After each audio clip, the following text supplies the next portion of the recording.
I hope Eric Sheets is having a great trip, coming off a really good Sunday. I'm going to give everybody some time to get in on the chat.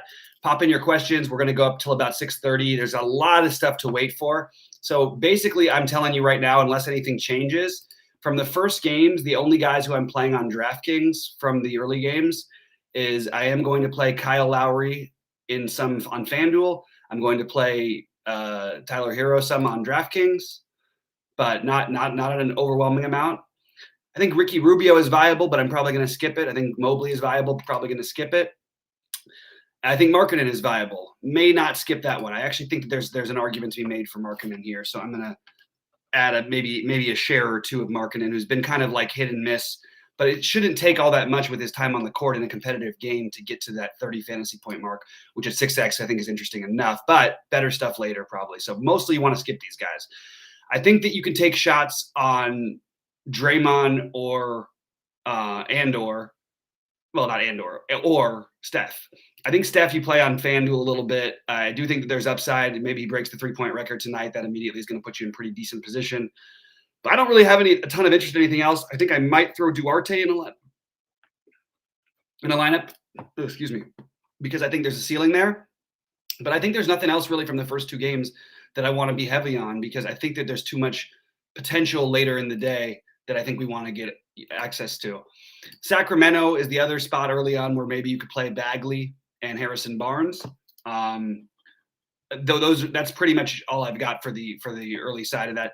It is weird what they're doing with the rotation, so we don't know what we're going to get every night, whether it's going to be Davion Mitchell night or Terrence Davis and all that. It's just we've seen Terrence Davis just explode a few times, but the minutes have been cut down a little bit. So I do think he's an interesting long shot tournament play. There's just too many good values later in the day for me to be too overly exposed here. Chris Boucher, certainly in play. Just got to make sure he's starting first, but that is, obviously a strong play at 4,300 and 5K on FanDuel. I don't mind if you want to play these guys. I just think, again, we're gaining something by trying to find out the later situations, because we've got so much information in Memphis. I mean, if you see the midday downgrade for Bane, the midday upgrade for Adams, if Bane is out and or Jaren Jackson out, either way, Dillon Brooks becomes an awesome play. And DeAnthony Melton may become a great play, as well as potentially Tyus Jones as a viable play, or Kyle Anderson, depending on how the starting lineup shakes out and who is in and who is out. Obviously, that's stuff we don't know about yet, and we're going to have to wait to find out. So just take it with, we're just going to have to play the patient game here. All right, so other priorities, though, on the overall slate, it's still the Clippers. I think you want to get exposure to Morris. I think you want to get exposure to some demand. I think you want to get exposure to Reggie Jackson, obviously, and you want to be high on all those guys. But Memphis and Dallas, the Clippers and Dallas are the two teams you want to sort of attack. The two teams you want to really, try to get at least two of those guys in, probably on a majority of your lineups. And I even am throwing some Luke Kennard in, because he could shoot his way into a good game in this matchup, and maybe that helps. It is interesting that game is only a 3.5-point spread. We also don't know about DeAndre Ayton, and if he is out, JaVale McGee becomes another awesome play. So we're really going to have to play the waiting game until we get some more clarity on some of these guys. And I don't think you need to speculate unless you're really, really in love with the early games. And those early games, I don't feel like we need to do that. A guy who's going to be overlooked, and maybe for good reason, but it is kind of interesting that, Alex Len played 24 minutes the other night, minimum cost, basically. I just don't think I need to do it on this slate. I just think we're better off playing the waiting game. And that's pretty much where I'm at. So pop your questions in, pop your thoughts in. What's up, K9 Bronco? What's up, X Factor? What's up, Kevin Wise? It's a crazy slate. Boston Junior PG. I think assuming that PG is out, that Boston is a strong play, but he just fits in with all the other Clipper guys for me. It's not like I have him so high above everybody else. I do think he'll have some ownership. I think he's got more volatility, but I think Terrence Mann, Marcus Morris, Reggie Jackson are my favorites in order: Jackson, Morris, Mann, and I think Zubac is interesting in this matchup, depending on whether or not we do see DeAndre Ayton. I actually think he might be more interesting if they do play Ayton, because you'll see him play more minutes. We saw Zubac put up like 50 a couple times in the playoffs in this matchup. So I actually think Zubac is one of those guys I'd like to get a little bit more exposure to. And I'd like to try to take some shots with some Kennard, who no one's really talking about. Batum could come back and muck up things a little bit. Bledsoe is sort of, fallen out of favor a little bit, probably for good reason for guys like Boston. But that don't just be aware that it could always turn into an Eric Bledsoe-ish kind of game or something. He could play well against his former teammate Chris Paul. They played for the Clippers. He backed him up for years. So just keep that stuff in mind. There's going to be a lot of stuff we're going to wait on to see. I do think you want to try and have enough switchable pieces later in the day. You also have Washington with no. I really think Washington is in trouble in this game. I like one of the bets I had up there. I don't know if I actually left it up there, but I think Denver is a really good bet to cover the 4-point spread. And it's funny because we should love a lot we should like some stuff from Washington, I feel like. But the only guys who I'm really finding with myself with a ton of interest in or with any interest in is sort of Avdia. And I think Dinwiddie is just too cheap. So I think you want to get some Dinwiddie exposure as well.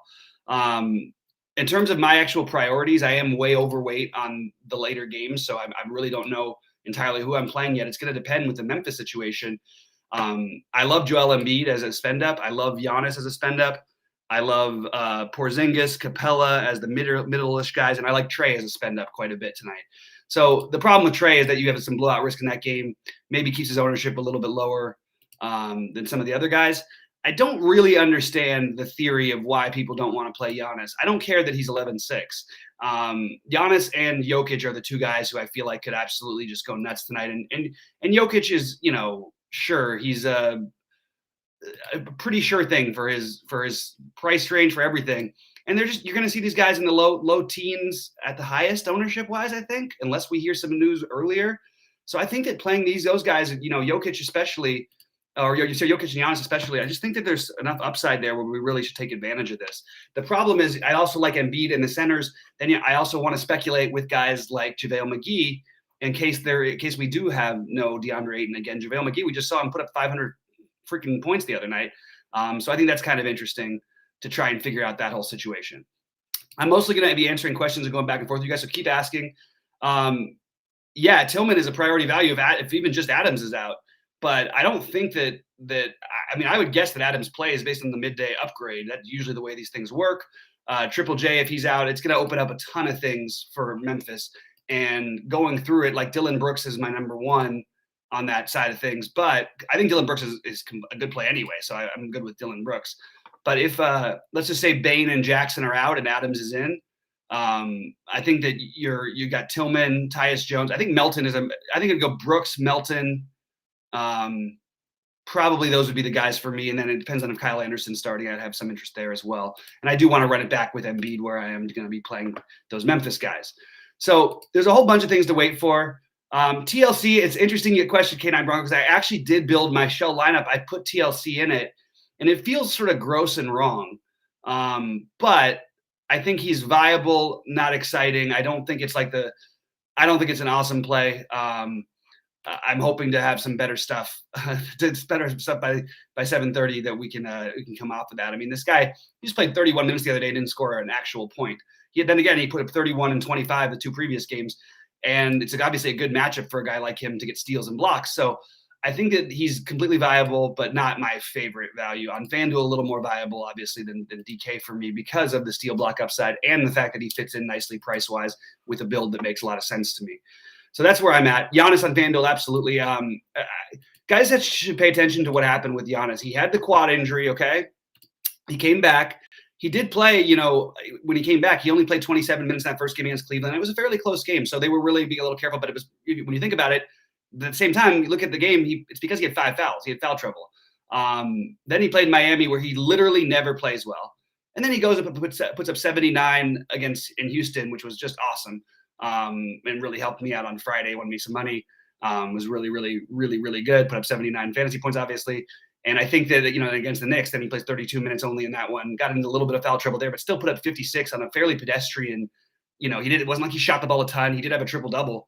And that's just sort of always on the table for him. It was like a casual triple double to put up 56. I think Giannis is a good bet for somewhere between 60 and 80. And I think that Jokic is a really good bet for 60 to 80. I think Embiid is a really good bet for 55 to 75. Not that they couldn't get 80, just I have him a little bit lower than the other two. I think Porzingis is going to be over-owned. I think he's a good play. I don't think he's an automatic, so don't treat him that way. That would be my advice. His usage hasn't really gone crazy without Luka. He does take more shots, and of course he's going to. There's going to be more shots to go around. But I think KP at 30% ownership is a guy who you might want to be a little bit underweight on. I do have him in some lineups, but I am underweight on him currently. I want to be overweight on Tim Hardaway Jr. I think he's the one I would speculate on who's going to be have a little lower ownership down in the low teens. Dorian Finney-Smith, we've seen be good actually. Like we maybe have to get rid of the old, hey, DFS just absolutely does nothing, because he actually has had some games in at 4,600. I think he's viable, but I don't think he's by any means like a must or a should play. He's just another guy who I think is somewhat viable, who's going to have somewhere in the low teens of ownership tonight. So that's sort of what I'm doing in general. I mean, I'm looking at my ownership and it's going to change, but it's all back weighted. So I have 70% Reggie Jackson. I have 70% Marcus Morris. I have 50% Boston. I've got 50% JaVale McGee. So, I mean, things are going to happen that I'm going to have to change my lineups. I'm ready for that. And we're just going to have to wait till we hear the news until we make any more decisions. So I am going to rebuild my lineup. So, keep popping in questions, keep popping in thoughts, keep telling me some takes, some speculation. You guys did a really good job the other day with the speculating on the Noel starting over Mitch Robinson. Unfortunately, the Mitch Robinson ended up smashing that night. It was nobody's fault. It just happens sometimes. But just thought that was kind of funny. I do want to make sure the guys who I've got, I didn't have it in my priority list was Jackson, Brunson, Morris, Embiid, Porzingis, Capella, Collins, Trae Young, Aaron Brooks, Halliburton, Barnes. I didn't mention Halliburton, but I do think he's another viable one from the first games. And then the guys who I have to add in the mix would be I already mentioned Barnes, I guess. Markkanen, Duarte, Boucher, Zubac, Jokic, Dinwiddie, and Tim Hardaway Jr. That's where I'm at. Favorite centers on FanDuel. That's an excellent question. Let me grab my list of the guys who I'm considering. I've got checked off over here. I like Embiid. Bagley, you can use a power forward. Boucher, you can use a power forward. Jaren Jackson, you can use a power forward or center. John Collins is interesting. I like Capella. I think Capella is interesting. I'd rather this game be in Houston, not that it needs to be, but get a little extra narrative revenge-ish type of thought.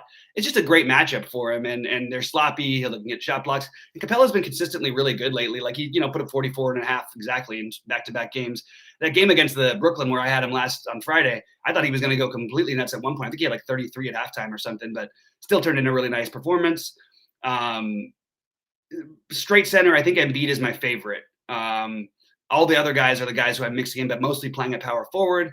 I think Draymond is a really good large field tournament play. I think Kristaps is a little pricier than I want to pay at his ownership. The speculative guys are always going to be interesting to me, so I'm always going to want to take some shots, especially since they're on the later game, on Montrezl Harrell and Daniel Gafford. It feels really thin on these slates, but because of that, nobody plays them. And it feels like basically every day one of them puts up like a monster game and the other one doesn't. Lately, it's been more on the Gafford side, but it could easily switch back tonight and be Harrell, especially considering Gafford gets in foul trouble and he's got to go against Jokic. And they've been more pedestrian of late. It's not like a great matchup for them against Jokic, but they're going to want size out there. So you're going to get a lot of minutes out of those guys. Basically every minute the Jokic on the court. They're more in play for me on FanDuel than they are on DraftKings because of the shot blocking and steal upside. Although it's not the ideal matchup you'd want for that. But I do think DeAndre Ayton, if he played, would be very viable. I just don't want to speculate that. Oh, Jokic, and I mentioned already Embiid, but I think Jokic is right there with Embiid on FanDuel. They're really close for me. I like Brooks from Houston. I think he is viable. I think that there's some playing with fire and a little bit more ownership than I was hoping he would get earlier in the day. Let me double check his price on FanDuel, actually, because I find myself using him a little bit more on FanDuel than I did on DraftKings. Let me grab it real quick. He's 4,800 on FanDuel, and I want to see what his projected ownership is. But like when you get his projected ownership, like Dinwiddie's 5,400 and is going to play the minutes at least. Brogdon is 7,300 is a really strong play against Golden State. Marcus Smart 57. So you don't need to play him by any means. I do like him a little bit. I'm starting to see that he looks like he's kind of he's a shooting guard over there. I can name all the point guards. Weird that they do this. He's playing starting at point guard and then he's playing shooting. I just hate to do that. Yeah, I think Brooks is probably a little more ownership than he should be getting, but I think he's a strong play. I like Tyler Hero and Kyle Lowry quite a bit. I understand that they've kind of let people down and it's not a great matchup. It's still plenty of usage to go there. And I think that you should see a competitive game tonight in Miami. So I do want to get some exposure to those guys with no Bam and no Butler, obviously. All right, keep popping the questions in. I still got to finish building all my lineups. So, as much as you guys can drop in, I'd appreciate it. And I don't think I have a whole lot else to add until we get some more injury information. If you want me to rank guys, I'm happy to do that. Any questions of any kind, I'm ready to go. But if we don't have questions, I'll probably get out of here whenever the questions dry up. What a bummer, by the way. A big play from Brady last night cost me a good one. It wasn't that I thought I couldn't finish worse than second, but I really, really thought I had a chance at first too. That was a little frustrating. Trey Burke is a very thin play with some upside. So I always like to play Trey Burke whenever this has come up in the past, but it's a little bit different of a situation now in Dallas. And Brunson has really taken another level jump. I think Trey Burke is probably a little thin, but because of the ownership and because the way that they sometimes run things with Luka out, I think it's okay for giant field tournaments, but don't get crazy with it. Like this guy, I don't think has put up 20 fantasy points in a game this year, and it's not like this is the first game Luka's missed. So don't go. I had 120 fantasy point game, so I think Trey Burke is one of the thinnest value plays on the board. But there is the upside with him, so that's the one thing you gotta like a little bit. Cam Reddish at 3,300. I think he's. Oh, I hate that idea of stacking him with Trey and Clint. That's a terrible idea in my opinion. If you're going to play all those guys, like you better be running. So yeah, if you're doing that, you better be running at least like 2 or 3 guys from Houston back or something, because I worry about that game staying close. And the way Reddish goes off here is probably in a blowout type of sense. I really don't like the idea of trying to play him with Clint Capella and Trae Young. It just feels like overstacking for this kind of a slate that I don't really see any merit to doing that unless I was going to play Tate and Brooks. If you're going to play Tate and Brooks, maybe Eric Gordon as well. I think that's then it becomes more viable. No one's going to play Eric Gordon, and I think he has the upside to at least get you 7x here. It's certainly within the realm of possibility in this matchup. I think that's kind of interesting. Garrison Matthews, probably not for me on this size of slate, but yeah, the Armani Brooks, who I've been doing really well with, but I've been getting him at like 5% ownership, and now everybody's on him and his price is up. It just feels a little bit like, okay, maybe we should be a little bit careful, temper expectations just a little bit. Hasn't closed every game. When they're ahead, he doesn't. I'm not afraid of that happening. And I think he'll get the run because I think they don't let it happen. I do think Reddish is a really good long shot tournament play. I just don't think and I like Collins and Capella and Trae Young. You don't want to when you're trying to play one guy from a team who's cheap, you don't want to try to go over out of the way to play extra guys on the same side. Like if it happens, it happens, but this is not the kind of slate where you need to be doing that. I recommend stacking the latest games you can. Clippers, I don't think I necessarily need much run back from Phoenix. You sort of hope that McGee, you hope that Ayton's out and play McGee. You can play Ayton and then adjust, make sure you have your switches available on those lineups. But I think you want to be stacking the later games. I've gone through this, a number of times today. The Dallas, you can't really get the Charlotte side because the prices don't quite add up and make sense. You can get a mini stack in Washington, maybe play a Bradley Beal, which feels thin. I actually think Bradley Beal is more in play tonight, though. He's too cheap. I mean, not too cheap for what he's been doing, but without Kuzma there, I do think that should benefit him. And I like Dinwiddie, and you could play 1 or 2 of those guys and run it back with Jokic on the other side. I think that's a really viable route to go on this particular slate. But I would say that you want to stack more team stack than game stack. Clippers, Washington, Dallas, Memphis, Philly would be a game, but I really only want Embiid on the other side. But I like maybe playing 2 or 3 Memphis guys on the other side of it. No one is going to play the Boston-Milwaukee game. I think Tatum, outside of Tatum and Giannis, I think Marcus Smart is viable. But I don't think you need to go any crazier. It should be a high and tight game. I really like Giannis, though. I'm going to keep saying that over and over again. Yeah, I would just try to prolong it. There's a thought I had about trying to maybe get some stacks on FanDuel about this Golden State Indiana situation. I just think we learned too much information. We have too much information coming up later in the day that doesn't mean we have to go crazy with it. So mostly I'm looking at pieces today until we get information later. I do think Houston, Atlanta could be viable. So maybe I shouldn't have dismissed Red Pill Al's so quickly on that. But I do think that I worry about this game staying close. I really do. And who am I playing? Brooks with Gordon and Tate. Maybe that's the route, or maybe Brooks and Tate run it back with. I do think you can play Capella and Trae, or just John Collins. That's the routes that I would be looking at, and maybe you could sneak in TLC or Cam Reddish if you're going to make it a full stack. But I wouldn't suggest playing 3 guys from Atlanta unless I was going to play at least 1 or 2 from Houston. John Contry, no way to answer that question. Absolutely no way to answer that question until we know who's playing. So I can't just buy time. What do I think of Tatum? I think Tatum but Brown is playing today. So keep that in mind. Like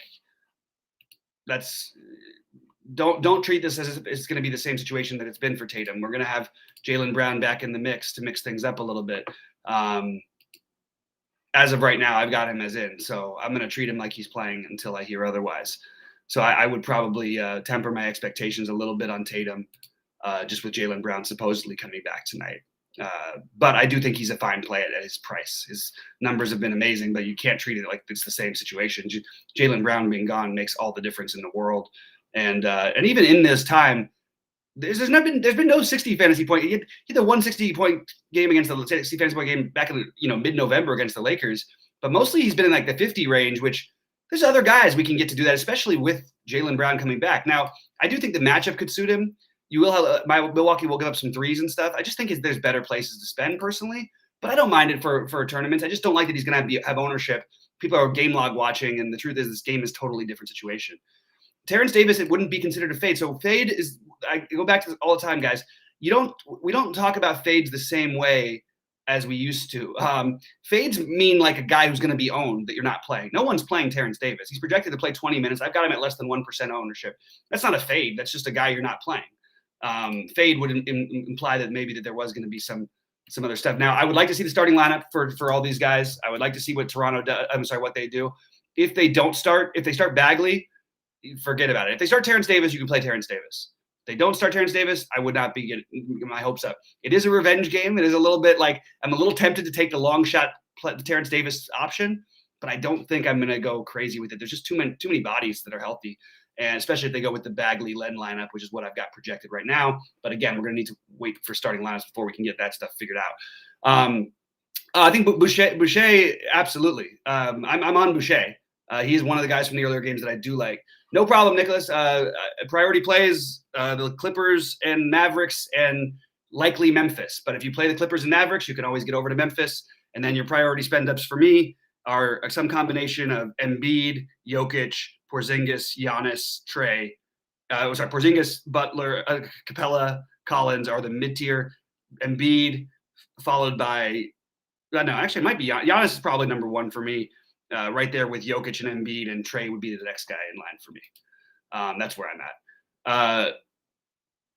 Yeah, that's right. We need to know what happens with Memphis. We can't do anything. Aaron Gordon and Barton are questionable. Absolutely. Can't know what to do. That's why you just play the later games and until we find out the information. So we really don't have the information we need to have yet. The good news is I will be in chat. We have been kind of like, look, we haven't quite hit that huge one, but we've been hitting like a lot of, I've been doing really, really well. And I want to keep this stuff going. So CP3 revenge run back with Morris. Yeah, but you run it back with more than Morris. I think if you're going to play CP3, like you might want to run back like 3 Clippers. I don't mind that one bit actually. No problem with that. It's not what I found myself building towards, but I think it's actually viable. And also it allows you to maybe what I would be more inclined to do would be to either assume Ayton's out, play JaVale McGee, or play Chris Paul and be ready to switch over to Ayton. That just makes a little too much sense to me. Switch over to Ayton and then make sure you've got your 2v2 swaps. Maybe you can jump up from with the extra money. You can jump up to a Morris instead of a Man instead of a Boston or something like that. You know what I mean? So make sure you have the 2v2s intact that you can swap on, and that would certainly be a way to go. All right, guys. I think I'm probably going to get out of here. I really appreciate all that. Unless you guys have more questions, I'm happy to keep going. Tim, you guys, I don't want to make the shows. So we try to do them on time, but I can't just keep repeating myself. Otherwise people get bored and leave and get frustrated. So I can't just keep changing saying the exact same things. I will say that most of my plays are the same. It's the same thing by time. Memphis, Dallas, LA. That's your core. And that's what you should be doing right now. And if we hear Ayton's out, obviously JaVale McGee becomes a part of the core. If we hear about these Memphis guys, then the whole team becomes awesome run back with Embiid. What Red Pill Al mentioned about maybe you play CP3 on the other side, and I said you could do the 2v2 swap. So basically it is pretty similar to earlier. The guys who I've added to my list that are a little higher on: Dinwiddie, Jokic, THJ, Boucher, Zubac, Barnes, Duarte, and Markkanen. I would try to play less than 2 guys. 2 guys or less from the early slate if I was me. That's just my personal take. Thank you to Canine Bronco. Thank you to all you guys. You guys have been freaking awesome. Let's keep it rolling. Glad to come off a great Sunday. This is my 4th winning day Sunday in a row. I thought I was going to get the 6 figures, but happy to take the high 5 figures. It was a solid day. And hopefully we can keep that rolling tonight. And hopefully the whole team can do well and all you guys can make some money as well. So good luck to everybody. And we will see you shortly.